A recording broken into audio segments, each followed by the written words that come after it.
ካህኑ ዘካርያስ ይህን ጥያቄ ሲጠይቅ ኖሮ ነበር። ነገር ግን በመልአኩ አንደበት ይህን ብስራት ከሰማ በኋላ እንዴት ይሆናል አለ። ብዙዎቻችን ልክ እንደዚህ ነው። ወደ መቅደሱ መተን እግዚአብሔር አምላካችን ከተማጸንን በኋላ ይሄን ነገር ስጠን ብለን ከለመነው በኋላ እግዚአብሔር ልመናችን ጸሎታችን ሰምቶ ደግሞ ሲሰጠን ምን በደልኩ ፈጣሪ ምን ብዙዎች አለ። ልጅ ስጠን ካለን በኋላ በልጆቻችን ስንበሳጭ ፈጣሪ ምን በደል የምን ብዙዎች ቻችን ስንበሳጭ ፈጣሪ ምን በደል የምን ብዙዎች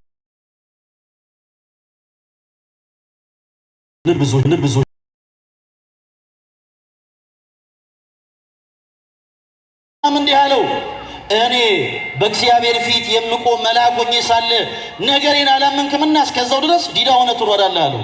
ምን ሆነ ትኖራለህ አለው? ክርስቲያኖች ዲዳ ሆነ ትኖራለህ አለው። ከ6 ወር በኋላ ይላል። እዚህ የመጽሐፍ ቅዱስ ክፍል ላይ በጣም በሚደንቃችሁ ሁኔታ ሐዋርያው ቅዱስ ሉቃስ ስለ ካህኑ ዘካርያስና ስለ ቅድስት ኤልሳቤጥ ታሪክ እየተናገረ የጀመረበት ትልቅ ምስጢር አለ። ከ6 ወር በኋላ መልአኩ ቅዱስ ገብርኤል ወደ ናዝሬት ገሊላ ከተላከ ከአንዲት ድንግል ዘንድ የዛችም የድንግሊቱ ስም ደግሞ ማን ነበር ይላል? ማርያም ቤት ስሟን ጥሯት። ማን ነበር? ማርያም ነበር። መልአኩ ወደ እርሷ ገብቶ እንደዚህ አላት፣ ጸጋን የተመላሽ ሆይ ደስ ይበልሽ አላት። አንቺ ከሴቶች ሁሉ ተለይተሽ የተባረክሽ ነሽ፣ የማኅፀንሽን ፍሬ ደግሞ ምን ያለ ነው አለ? የተባረከ ነው። ከሦስቱ ቅዱስ አንዱን ቅዱስ ትወልጃለሽ፣ ስሙንም ኢየሱስ ያለሽ አላት። በዚህ ጊዜ እመቤታችን ቅድስት ድንግል ማርያም ይህ እንደምን ያለ ሰላምታ ነው ብላ ደነገጠች። ክርስቲያኖች ሁላችንም ምእመናን ወደ ቤተ ክርስቲያን ስንገባ በእጆቻችን ምን እናደርጋለን? እንሳለማለን አይደል? ቅዱስ ቤተ ክርስቲያንን እንሳለማለን፣ ሰላምታን እንሰጣለን። መሳለምን የተማርነው ከመልአኩ ከቅዱስ ገብርኤል ነው። የምናደርጋቸው ነገሮች መጽሐፍ ቅዱስ የማይመስላቸው በጣም ብዙ ከቤተ ክርስቲያን ውጭ ያሉ ነፍሳት አሉ። እኛ ክርስቲያኖች የምናደርገው ነገር በአጠቃላይ በነገራችን ላይ መጽሐፍ ቅዱሳዊ ነው። መሳለምን ክብር ለሚገባ ሁሉ ሰላምታ መስጠትን የተማርነው ከመልአኩ ቅዱስ ገብርኤል ነው። ሰላምታን ሰጣት፣ አበሰራት። ከፍጡራን ወገን ቃሉን ገብርኤል ሲናገረው እንስማ እንጂ የቃሉ ባለቤት ማን ነው? አምላካችን እግዚአብሔር ነው። ለዚህም ነው የእመቤታችን የቅድስት ድንግል ማርያም ክብሯ ከፍ ያለው። በፈጣሪ አንደበት ከፍጡራን መካከል የምትመሰገነች ብቸኛዋ እናት ቅድስት ድንግል ማርያም ነች። በእውነት የአምላካችን እግዚአብሔር ስም የተመሰገነ ይሁን። ክብር ምስጋና ለአምላካችን ይሁን። በእግዚአብሔር አንደበት የተመሰገነች ብቸኛዋ እናት ድንግል ማርያም ነች። ከፍጡራን ወገን ቅዱስ ገብርኤል ሲናገር ብንሰማውም ቃሉ ግን የአምላካችን የእግዚአብሔር ነው። መላእክት የላኪያቸውን ቃል ነው የሚናገሩት። እናም ከተላከበት ከአምላኩ ከእግዚአብሔር የሰማውን ቃል መልአኩ ቅዱስ ገብርኤል ለድንግል ማርያም አበሰራት። ጸጋን የተመላሽ ሆይ ደስ ይበልሽ፣ አንቺ ከሴቶች ሁሉ ተለይተሽ የተባረክሽ ነሽ፣ የማኅፀንሽ ፍሬ የተባረከ ነው። እናም ከሦስቱ ቅዱስ አንዱን ቅዱስ ትወልጃለሽ አላት። በዚህ ጊዜ እመቤታችን ቅድስት ድንግል ማርያም ቁጥር 31 ላይ ስትመለከቱ ይህ እንደምን ያለ ሰላምታ ነው አለች። ከዛ በመቀጠል ደግሞ አንድ ጥያቄ ጠየቀች። እኔ ወንድ ስለማላቅ ይሄ እንዴት ይሆናል አለች። ከቃሉ ጋር ናችሁ? ወንድ ስለማላቅ ይሄ እንዴት ይሆናል አለች። ክርስቲያኖች ወንድ ሳላቅና ወንድ ስለማላቅ ይለያያል። ወንድ ሳላቅ ከሆነ እስካሁን በትዳር ሕይወት አልኖርኩም አላገባሁም ማለት ነው።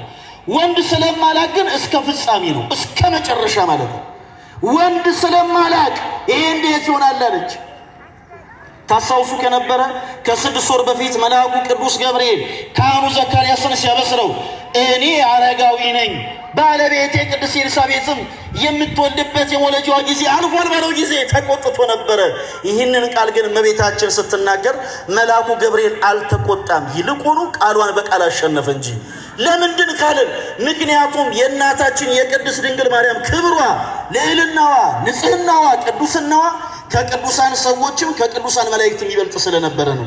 ለዛ ነው ቅዱስ ኤፍሬም የአቢ ክብራ ለማርያም ሁሉም ቅዱሳን ያለው።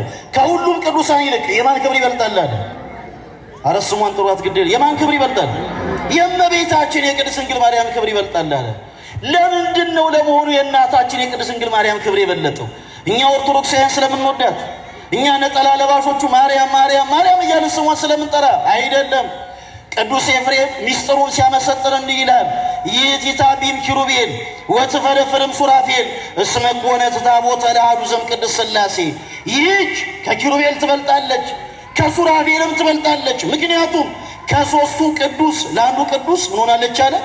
ማደሪያ ሆናለች አለ። ስሟ የተመሰገነ ይሁን። አመስግኗት እናታችን። የእናታችን የቅድስት ድንግል ማርያም ንጽህናዋ፣ ክብሯ፣ ቅድስናዋ ከፍጡራን ሁሉ በላይ የሆነው ለዛ ነው።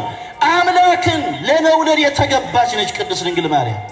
በነገራችን ላይ ሁላችንም ክርስቲያኖች እዚህ ውስጥ ያለነው በጾም በተጋድሎ እንደነ ጴጥሮስ መሆን እንችላለን፣ እንደነ ጳውሎስ መሆን እንችላለን። በአንድ ቀን ስብከት 3000 ነፍሳትን እንዳጠመቁት ሐዋርያት እንደነ ቶማስ መሆን እንችላለን። እንደ ሌሎችም ቅዱሳን እንደነ አቡነ ተክለ ሃይማኖት መሆን ይቻላል። ክርስቲያኖች እንደ ጻድቁ አባታችን እንደ አቡነ ገብረ መንፈስ ቅዱስ መሆን ይቻላል። እንደ ሰማዕቱ ቅዱስ ጊዮርጊስ መሆን ይቻላል። ዓለም በአጠቃላይ ቢጨፈለቅ ግን ማንም ድንግል ማርያምን ሊሆን አይችልም። ምክንያቱም እርሷ አምላክን ለመውለድ የተገባች ናትና። ሁላችሁም እስኪ ከኔ ጋር አንድ ላይ በሉ። ድንግል ማርያም አምላክን ለመውለድ የተገባች ነች። አጭርና ግልጽ አለቀ። ምክንያቱም እርሷ አምላክን ለመውለድ የተገባች ነች። ከየትኛውም ፍጡር ጋር ልትስተካከል አይችልም። ማንም ሰው በንጽህና በቅድስና ኖሮ ቅዱሳን ገንዘብ ያደረጉትን የቅድስና ሕይወት ገንዘብ ማድረግ ይችላል። ዓለም በአጠቃላይ ቢጨፈለቅ ግን ማንም ድንግል ማርያም ሊሆን አይችልም። አምላክን ለመውለድ የተገባች ብቸኛዋ እናት ማናት? ድንግል ማርያም ናት። ለዚህም ነው በቤተ ክርስቲያናችን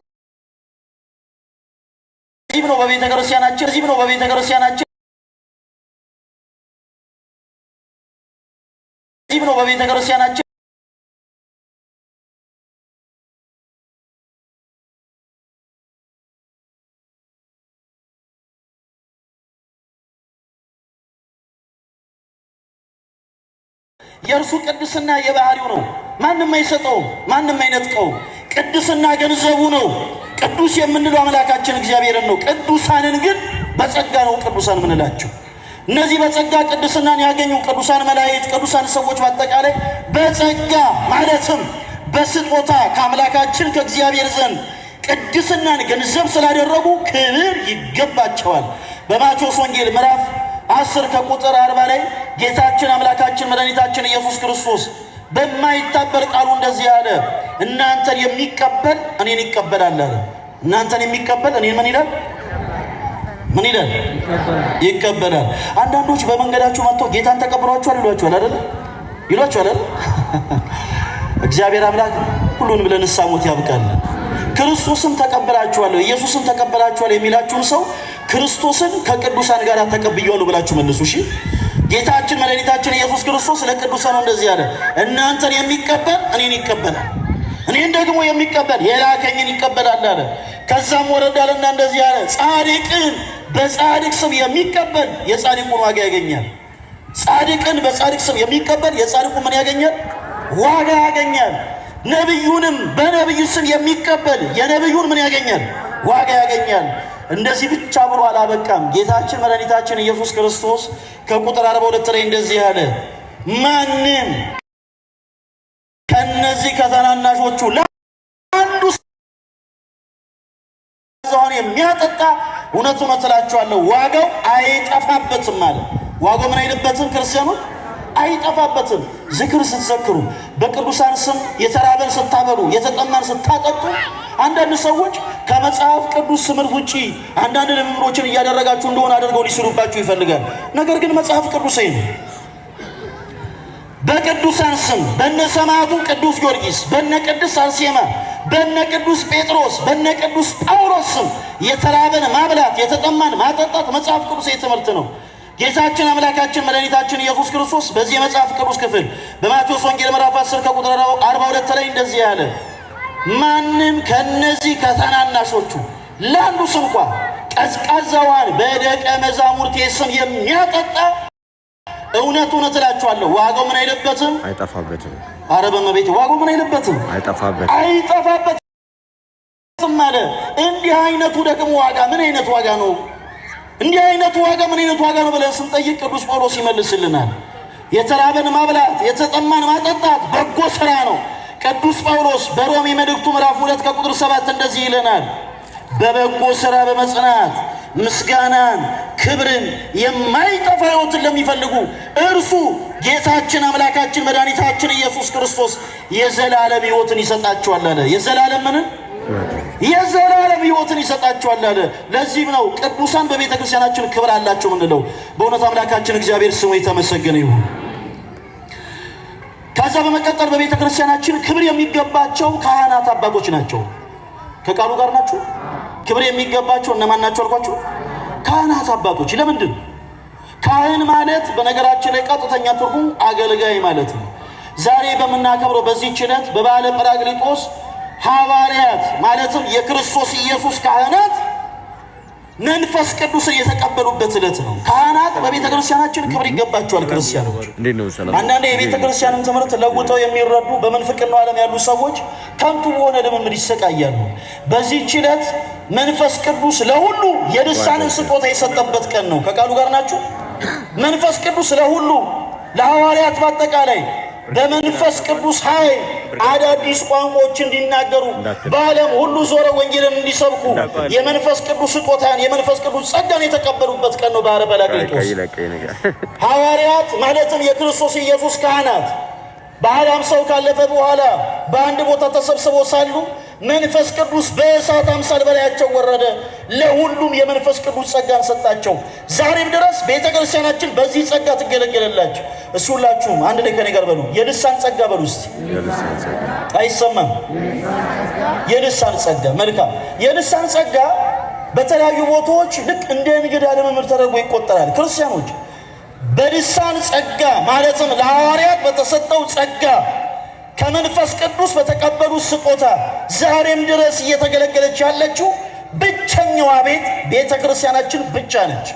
ልሳን የተገለጠ ቋንቋ እንጂ ስድ ንባብ አይደለም። ከቃሉ ጋር ናችሁ።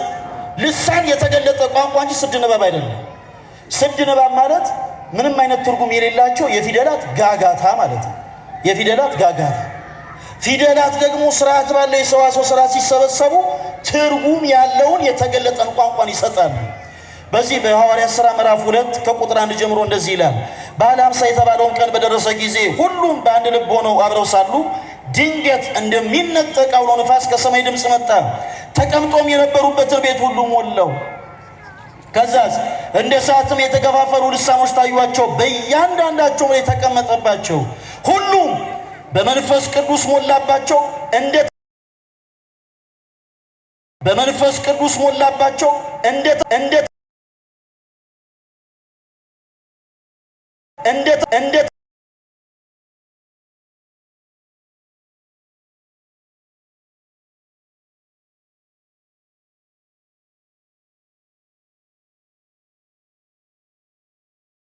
ጋሪት ያልተገለጠን ድምፅ ቢሰጥ ለጦርነት ማን ይዘጋጃል? እንዲሁ እናንተ ደግሞ ያልተገለጠውን ቃል የምትናገሩ ከሆናችሁ ለነፋስ የምትናገሩ ትሆናላችሁ ይላል።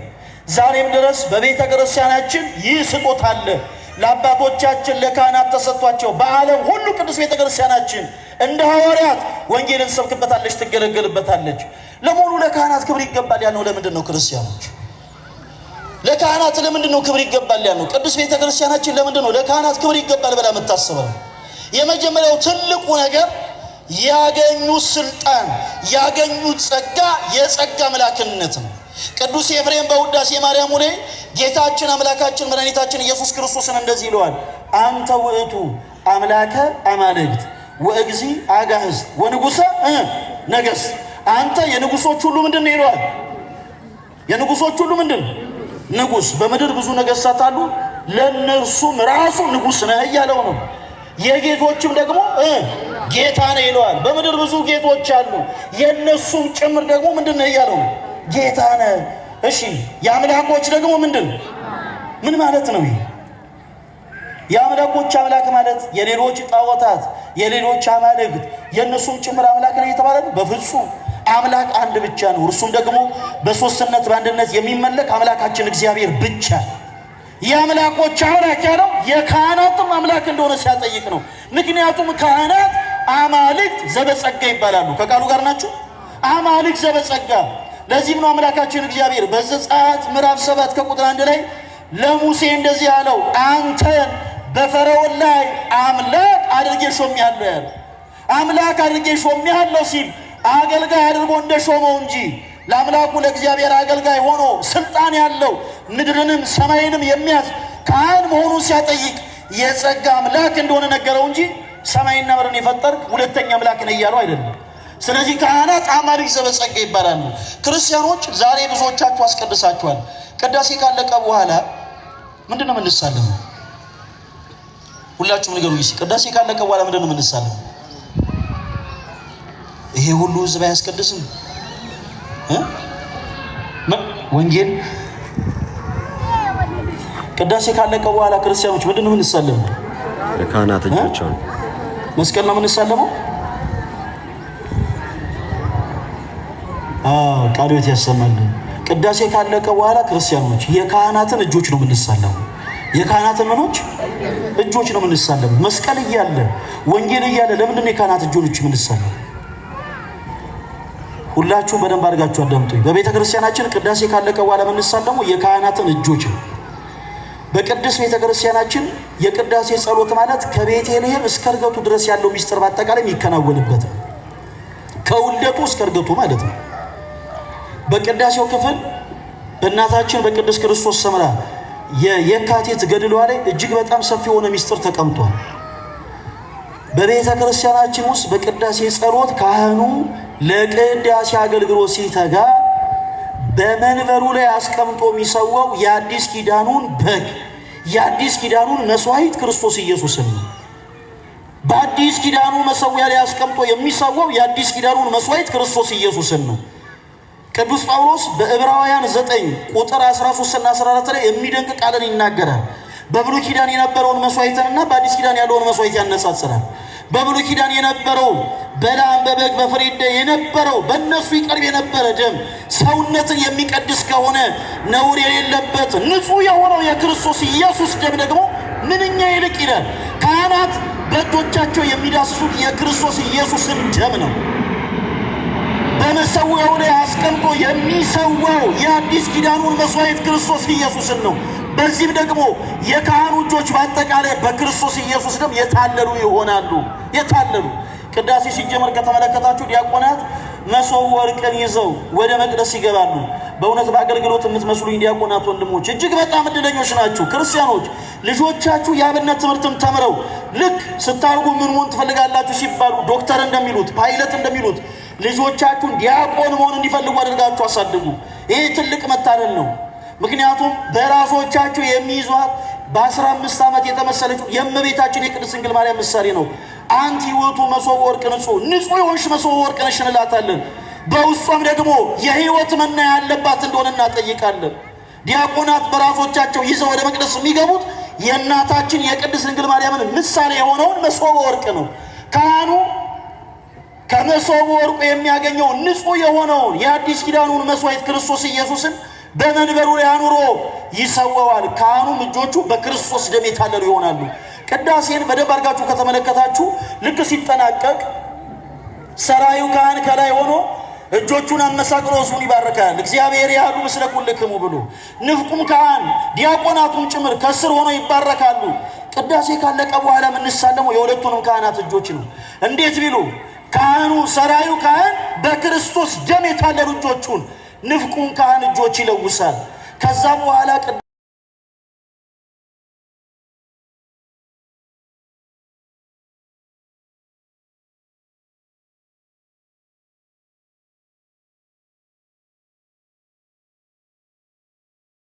ዳሪቱ ድንግል ወደ መስቀሉ ክቡር ወትረ በኩሉ ጊዜ በኩሉ ሰዓት ይቆየን።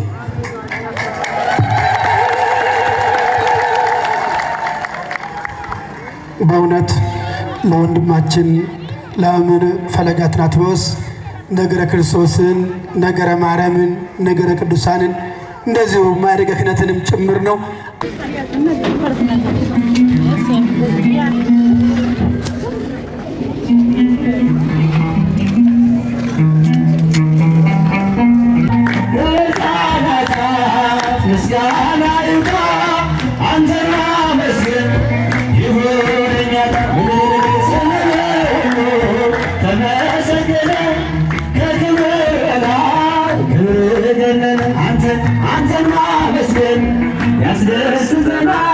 ስምን ማክበር ክብራችን ሆኗል።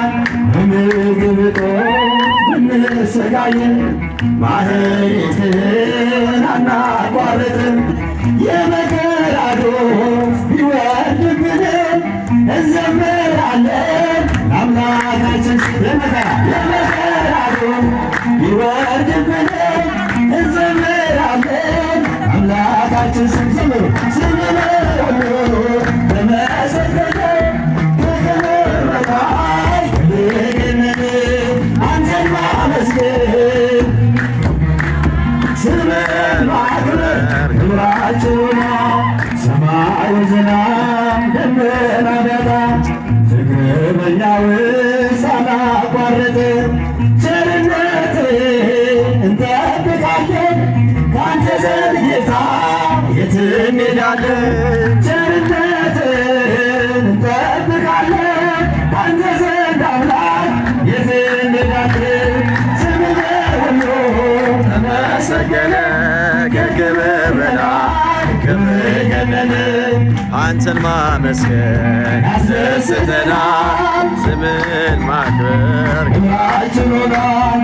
አምላክ ተመስገን በሰማያት ስምህ ይወደስ በፍጥረታት ከሕፃናት ምስጋና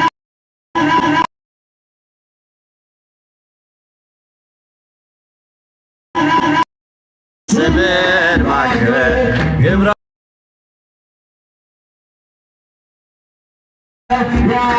ያመሰግኑሻል። ሰላም ለኪ እመቤቴ በቀኝ ቆመሽ ትውልድ ሁሉ መመኪያ አድርገውሽ ማርያም ማርያም ሲሉ ምልጃሽ ይድረሳቸው ቤዛዊተ ኩሉ የዘመናት ናፍቆት አለ በልባቸው አምላክ ነህና ይታመስሏቸው ትውልድ ሁሉ በሴት ብለው ያመሰግኑሻል። ሰላም ለኪ እመቤቴ በቀኝ ቆመሻል። ትውልድ ሁሉ ማረፊያ ታዛዬ ድንኳኔ ይልሻል። ከዓለም መከራ ተጠልሎብሻል። ፊትሽ ተንበርክኮ ለሚማጸንሽ ለአደጉ ሰው እናቱ አንቺ ነሽ።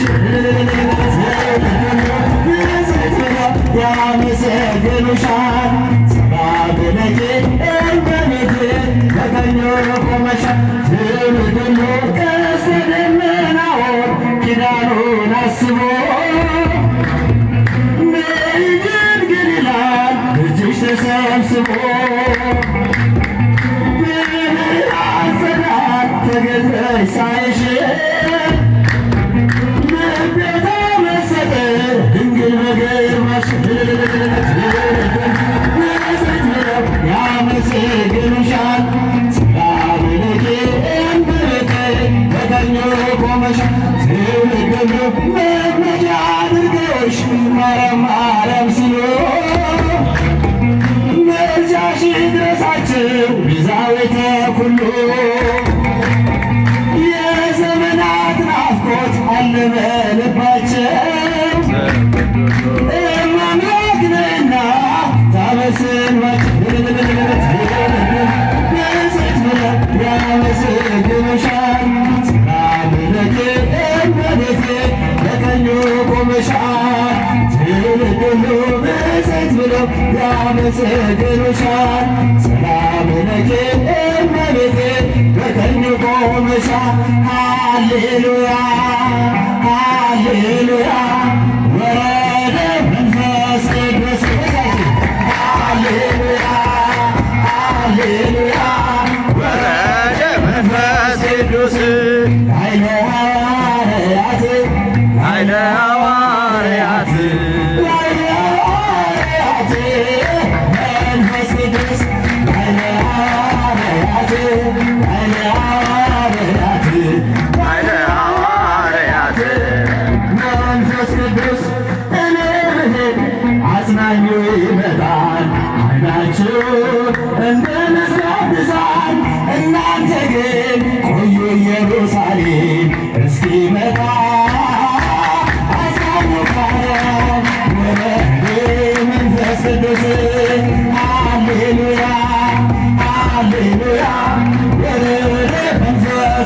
ቅዱስ ሃሌሉያ ሃሌሉያ ወረደ መንፈስ ቅዱስ ኃይለ ሐዋርያት ኃይለ ሐዋርያት ኃይለ ሐዋርያት መንፈስ ቅዱስ ኃይለ ሐዋርያት ኃይለ ሐዋርያት ኃይለ ሐዋርያት መንፈስ ቅዱስ ሃሌሉያ ሃሌሉያ ወረደ መንፈስ ቅዱስ ሃሌሉያ ሃሌሉያ ወረደ መንፈስ ቅዱስ ኃይለ ሐዋርያት ኃይለ ሐዋርያት ኃይለ ሐዋርያት መንፈስ ቅዱስ ኃይለ ሐዋርያት ኃይለ ሐዋርያት ኃይለ ሐዋርያት መንፈስ ቅዱስ እግዚአብሔርን ደግማችሁ አመስግኑ። አሁን ወደ ክቡር አባታችን ሙባግና ቃለ ምዕዳን እንሄዳለን።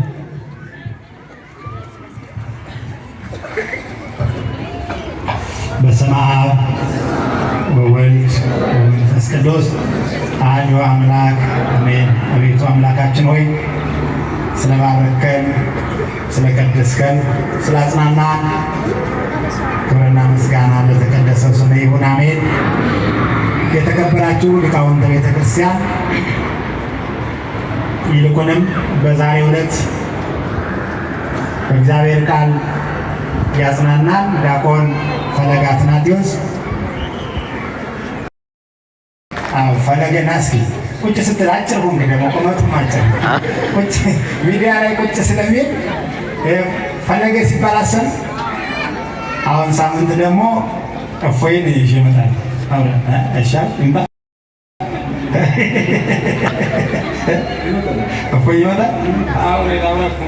እና ይሄ ማለት እነዚህ አይዛብ ተነስተው መናፍቃን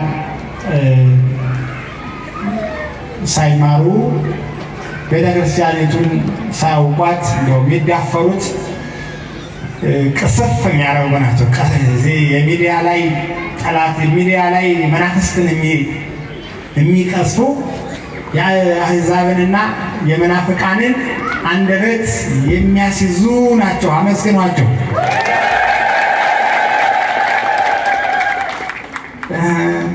እሱ እንደሚመጣ አውቃችሁ ነበር። ሳምንት ተናግሬ ነበር፣ ግን ለበስ አድርጌ ነው ማን እንደሆነ። ዘማሪውን በእውነት ዛሬ ነው ያየሁት። ምን የተባረከ ዘማሪ ነው! አቤት አቤት አቤት! ደግሞ አንድ አለ ደግሞ ማን ነው የሚባል ፋኑኤል የሚባል ልጅ አሁን ያርሴ ማለት የገብረ ዮሐንስ ነው የሚዘምረውና ያርሴ ማለት ነው የጋበዝኩት በስድስትና አዳዲስ ልጆች እግዚአብሔር መንፈስ ቅዱስ እየፈለፈላቸው ነው። እግዚአብሔር ይባርካችሁ በሉና መስገናቸው። ሳምንትም ገብረ ዮሐንስ ይመጣል። እንግዲህ ፈለገ እዚሁ መቼ ትይዛል? መቼ ይምጣ? ምመና ይምጣ አይደለ? እስኪ ያው በሉ አንድ ድምፅ። ሳምንት ትመጣለህ? የዚያ ሳምንት ትመጣለህ? በቃ የዛሬ 15 ቀን በ15 ሰኔ 15 ፈለገ ይመጣል ማለት ነው። እንግዲህ እፎይንም ይዘህ ትመጣለህ ማለት ነው። እኔም እደውልለታለሁ። አንተ ታስተምራለህ፣ እፎይ ትንሽ የመጽሐፍ ቅዱስ ቃላቶችን አንዳንድ መልእክቶችን ያስተላልፋል ማለት ነው። ወንጌሉ ግን ያንተ ነው። ሳምንትም እንደዚሁ እነ ገብረ ዮሐንስ ይመጣሉ። ጉባኤያችን ሰፊ ነው። ዓርብም አርሴማ ነች። ሌላው ጾም ገብቷል። ምዕመናን ከነገ ጀምሮ አደራ፣ እንደ ድሮ አይደለም። ምዕመናን ብዙ አላበዛም። በዚህ ዘመን በጸሎት የምንበረታበት ጊዜ ነው። እኔ ምን ይደንቀኛል መሰላቸው?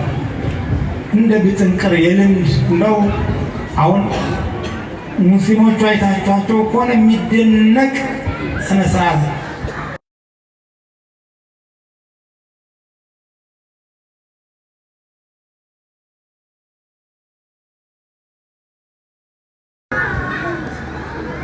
ጾም ከሆነ ኦርቶዶክስ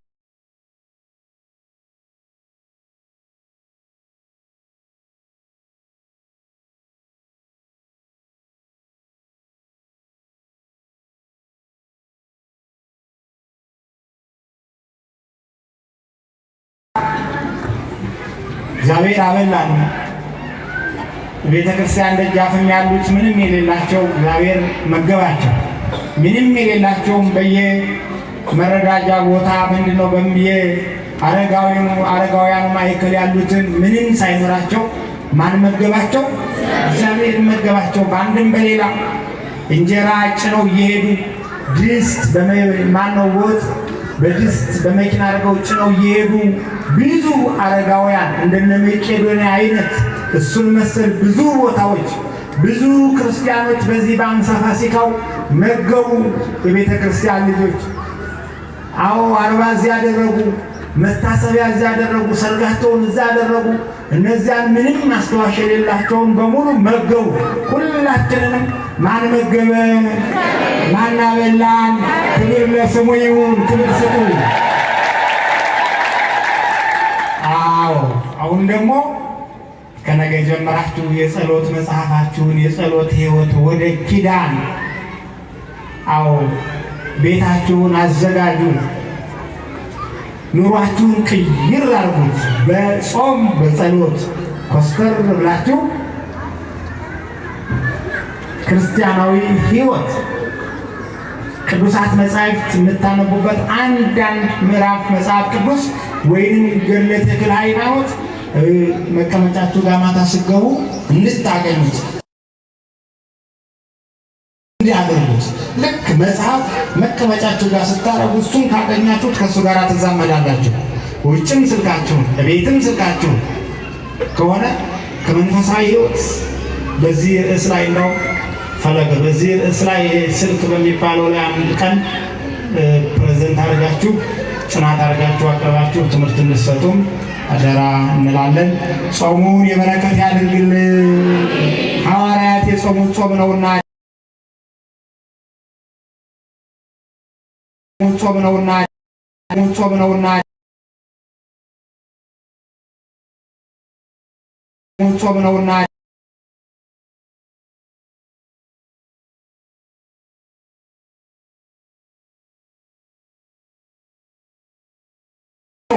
ድርሳነ ሚካኤል በቤቱ ይድረስበት። በቤታችሁ ካህን ይግባ ከነገ ጀምሮ እና ቤታችሁን ካህን ይባርከው። እግዚአብሔር በቤታችሁ ይግባ። ፍጻሜያችንን ያሳምርልን። የሰው ፍጻሜው ሲያምር ነውና እግዚአብሔር የሁላችንን ፍጻሜ ያሳምርልን። ከደጀ ሰላሙ ከተዋሕዶ ሃይማኖታችን አይለየን። ከነማይተባችን ከነክርስትናችን ያኖረን። የእመቤታችን ፍቅሯ ይብዛልን። አባታችን ሆይ በሰማያት የምትኖር ስምህ ይቀደስ፣ መንግሥትህ ትምጣ፣ ፈቃድህ በሰማይ እንደሆነች እንዲሁም በምድር ትሁን። የዕለት እንጀራችንን ዛሬ በደላችንን ይቅር በለን እኛም የበደሉንን ይቅር እንደምንል። አቤቱ ወደ ፈተና አታግባን ከክፉ ሁሉ አድነን እንጂ መንግሥት ያንተ ናትና፣ ኃይል፣ ክብር፣ ምስጋና ለዘላለሙ አሜን። እመቤታችን ቅድስት ድንግል ማርያም በመልአኩ በቅዱስ ገብርኤል ሰላምታ ሰላም እንልሻለን። በሐሳብሽ ድንግል ነሽ፣ በሥጋሽም ድንግል ነሽ። የአሸናፊ እግዚአብሔር እናት ሆይ ሰላምታ ላንቺ ይገባሻል። ከሴቶች ሁሉ ተለይተሽ አንቺ የተባረክሽ ነሽ፣ የማኅፀንሽ ፍሬ የተባረከ ነው። ጸጋን የተመላሽ ቅድስት ሆይ ደስ ይበልሽ፣ ልዑል እግዚአብሔር ከአንቺ ጋር ነውና ከተወደደው ልጅሽ ከጌታችን ከመድኃኒታችን ከኢየሱስ ክርስቶስ ዘንድ ይቅርታና ምሕረትን ለምኝልን ኃጢአታችንን ያስተሰርይልን ዘንድ ለዘላለሙ አሜን። ምዕመናን አድኑን ከመባሉ በፊት ህንፃ ኮሚቴዎቹ እንደምታዩት እግዚአብሔር እያገዘን ስራውን ዕለት ዕለት እያከናወንን ነው። አሸዋ አልቆብናል ብለዋል። ዛሬ ልደትዬ ነች። ዛሬ ማነው ለተቀሙ? ማነው ዛሬ ማነች? ሜክሲኮ ያለችው ታላቋ ልደታ የምትታሰብበት ነው። ክብር ምስጋና ይድረሳት። አመስግኗት እስኪ። እና አሸዋ ሲሚንቶ የላቸውምና አንድ መኪና አሸዋ የእመቤታችን ፍቅር የበዛላችሁ ስንጨርስ አሸዋ እግዚአብሔር መንፈስ ቅዱስ የወረደበት ቀን ነው ዛሬ። በእናንተ ቤት መንፈስ ቅዱስ እንዲገባ እግዚአብሔር ላገልግል የምትሉ ምዕመናን በኋላ ታናግሩኛላችሁ።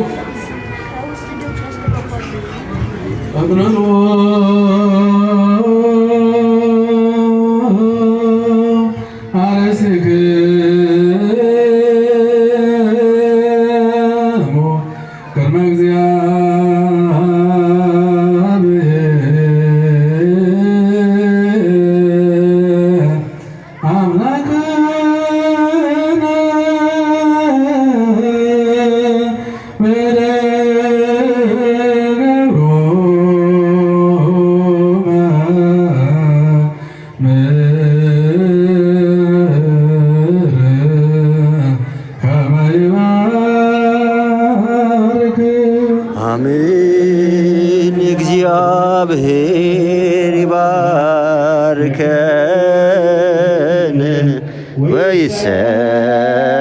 ወይስሐለን። አቤቱ ጌታ ሆይ ሕዝብህን አድን ርስትህንም ባርክ። አሜን። አቤቱ ጌታ ሆይ ሕዝብህን አድን ርስትህንም ባርክ። አሜን። አቤቱ ጌታ ሆይ ሕዝብህን አድን ርስትህንም ባርክ። አሜን። እስከ ዘላለሙም ጠብቃቸው፣ ከፍ ከፍ አድርጋቸው። አንድ ልጅ በአምላካችን በመድኃኒታችን በኢየሱስ ክርስቶስ በክቡር ደሙ የዋጃት ቤዛም የሆናት ቅድስት ቤተ ክርስቲያንህን ጠብቃት። አሜን። ለነገሥታትና ለመኳንንት ንጹሕ ለሆነ ሕዝብ የጠራት በዚህ ቅዱስ ሥራ ሰብስባችሁ የጸለያችሁ ያስቀደሳችሁ የተማጸናችሁ ቅዱስ ሥጋውን የበላችሁ ክቡር ደሙን የጠጣችሁ በማወቅ ወይም ባለማወቅ የሠራችሁትን ኃጢአት ይቅር ይበላችሁ። ሥጋ መለኮት ስለሚባል ሥጋው ደሙ የሥርዓት ደም ስለሚሆን በድንጋሌ ሥጋ በድንጋሌ ሕሊና እትምት የምትሆን የማርያም ልጅ ኢየሱስ ክርስቶስ ባለፈው ይቅር ይበላችሁ፣ በሚመጣውም ይጠብቃችሁ። እግዚኦ መሐረነ ክርስቶስ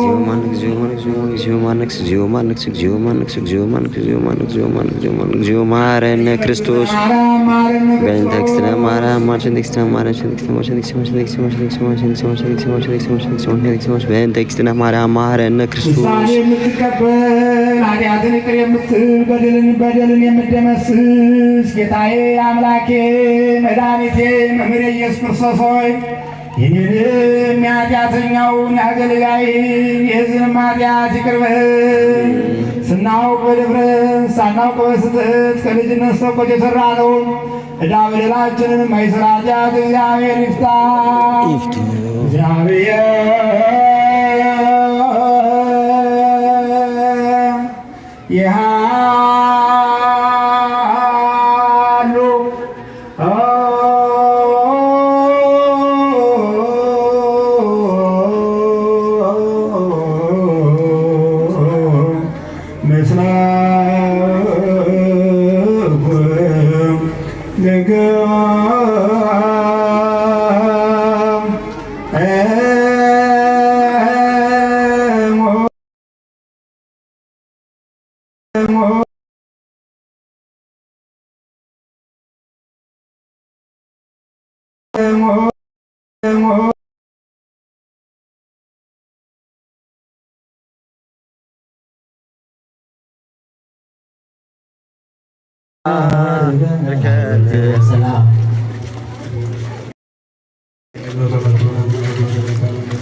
እሺ እናንተ ተወደዳችሁ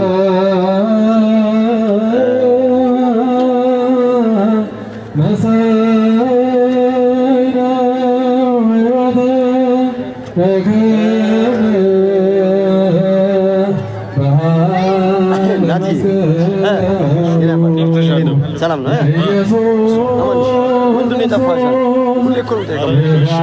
ኧረ ሁሌ ነው ተለቀቀ። ሁሌ